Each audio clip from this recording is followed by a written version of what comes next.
हे जगत स्रष्टा, वह भी आप ही हैं क्योंकि आप सर्वत्र परिपूर्ण हैं। आप ही यज्ञ हैं, आप ही वशटकार हैं तथा आप ही ओंकार और प्रजापति हैं।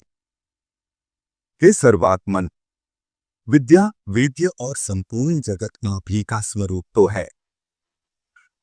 हे विष्णु, दैत्यों से परास्त हुए हम आतुर होकर आपकी शरण में आए हैं। हे सर्वस्वरूप, आप हम पर प्रसन्न होइए और अपने तेज से हमें सशक्त कीजिए।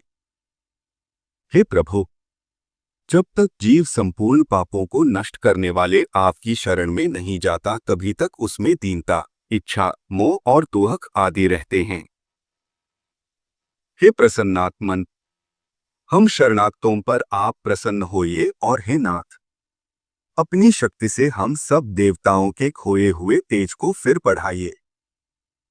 श्री प्रश्र जी बोले, विनीत देवताओं द्वारा इस प्रकार स्तुति किए जाने पर विश्वकर्ता भगवान हरि प्रसन्न होकर इस प्रकार बोले, है देवगण, मैं तुम्हारे तेज को फिर बढ़ाऊंगा। तुम इस समय में जो कुछ कहता हूं वह करो।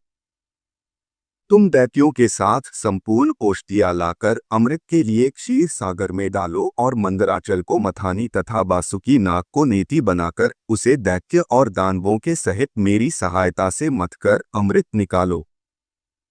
तुम लोग समनीति का उल्लंघन कर दैत्यों से कहो कि इस काम में सहायता करने से आप लोग भी इसके फल में समान भाग पाएंगे। समुद्र के मथने पर उससे जो अमृत निकलेगा उसका पान करने से तुम सबल और अमर हो जाओगे।